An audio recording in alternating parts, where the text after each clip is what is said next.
नमस्कार, आप देख रहे हैं अंग न्यूज रफ्तार और मैं हूं सत्यपाल सिंह। बारूद के ढेर पर भागलपुर शहर में पसरा मातम, 14 की मौत, कई घायल। मामले को लेकर पीएम मोदी ने मुख्यमंत्री से की वार्ता। प्रशासन के कार्यशैली पर सवाल उठ रहा है।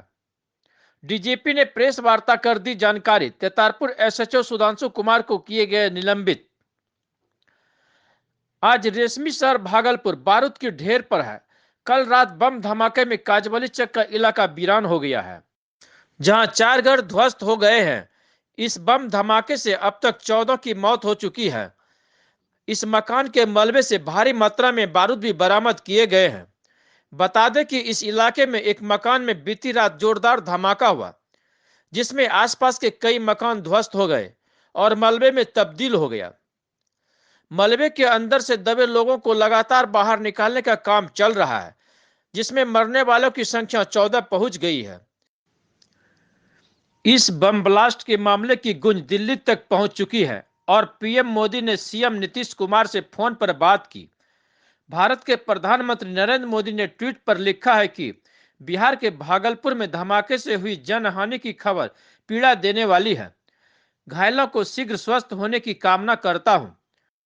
वहीं घटना से जुड़े हालातों पर मुख्यमंत्री से भी उन्होंने बात की। वहीं बम धमाके को लेकर एसएसपी ने विशेष कार्रवाई करते हुए एसएचओ सुधांशु कुमार को निलंबित कर दिया है। वहीं मौके पर तमाम आलाधिकारियों के साथ साथ शहर के कई समाजसेवी, राजनेता और संगठन के लोगों ने आगे बढ़ चढ़कर हिस्सा लिया और मृतक और घायलों के परिजनों को जल्द से जल्द प्रशासनिक सहायता दिलाने की भी बात कही। आइए देखते हैं इस घटना की पूरी रिपोर्ट।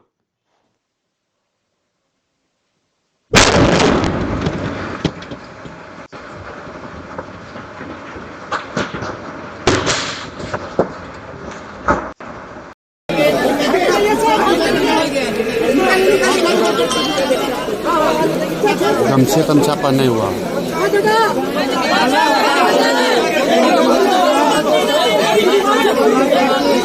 एक और है वहीं पे।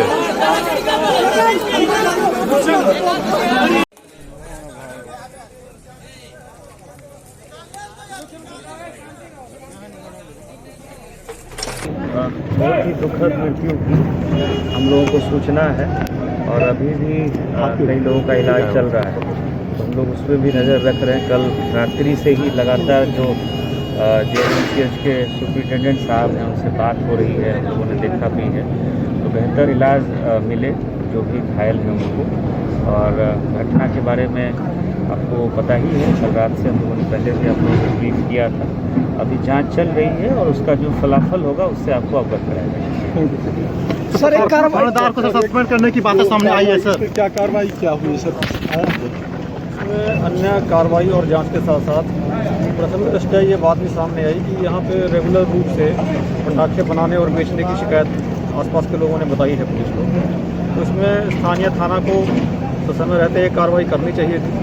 इस तरह का पटाखे का अवैध निर्माण करना रिहायशी इलाके में और वहाँ इसकी बिक्री होना, इसमें थाना ने समय पर कार्रवाई नहीं की है, जिसमें एसएचओ की लापरवाही पाई गई है और उनको निलंबित किया गया है।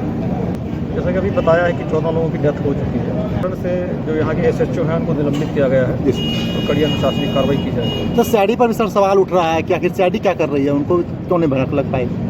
ये तो इतना ऐसा मामला था जो थाना को इसकी सूचना रखनी चाहिए थी, क्योंकि जो समय समय पर फेस्टिवल होते हैं तब भी यहाँ पे पटाखा का निर्माण हो रहा था और शायद पटाखा बनाते टाइम ही रात में कोई दुर्घटना हुई जिसकी वजह से ब्लास्ट हुआ है। कुछ बाकी जो एक्सपर्ट लोगों की टीमें आई हैं वो अपनी जांच करके रिपोर्ट देंगी।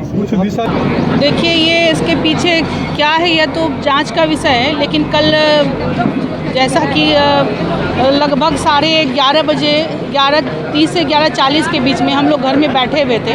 1 किलोमीटर के रेडियस में ही हमारा यहाँ विक्रमशिला कॉलोनी घर है। बहुत तेज़ आवाज़ हुई, ऐसा लगा कि कोई एकदम जस्ट बगल में कोई मकान गिर गया है। फिर चूँकि हमारा क्षेत्र है तो हम दौड़ कर वहाँ से आए और उस समय तत्काल जो घायल थे उस समय मैंने अपनी गाड़ी से, और तेतारपुर थाना की भी गाड़ी थी, तो 3 लोगों को अस्पताल पहुंचवाया हम लोगों ने। और उसके बाद फिर हमने सदर अस्पताल में सूचना करके एम्बुलेंस मंगवाया। संयोग था कि स्मार्ट सिटी का स्मार्ट रोड का काम चल रहा है मेरे क्षेत्र में, तो 2 जेसीबी लगी हुई थी जस्ट बगल में रामसर में। तो वहाँ से जेसीबी को बुलवाकर फिर मलबे हटवाने का कार्य प्रारंभ हुआ। फिर नगर निगम से फिर एक जेसीबी आया, कुल 3 जेसीबी से कार्य मलबे को हटाया गया। तो एक एक करके लोग लाशें निकलने लगी।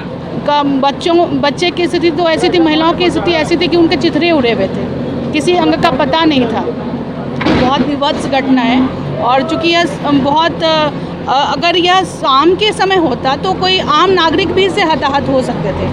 तो इस पर प्रशासन गंभीरता से इसकी जांच करे और आगे इसकी पुनरावृत्ति ना हो, इसके लिए ठोस पहल करे। देखिए, अब जब तक जांच नहीं हो जाता हम किसी को दोषी नहीं, यह प्रशासन का काम है। प्रशासन जांच करे और दूध का दूध, पानी का पानी करे। रात को लगभग 11:30 पौने 12 बजे के आसपास एक बड़े बम धमाके की आवाज़ हम लोग को, मेरा घर यहाँ से 1 किलोमीटर की दूरी पर, हम लोगों को जब बम धमाके की आवाज़ आई तो हम लोग तुरंत जो है यहाँ पर पहुँचे और 5 से 7 मिनट में हम लोग यहाँ पहुँच गए थे। और यहाँ आने के बाद जो यहाँ स्थिति थी वो देखने योग्य नहीं थी।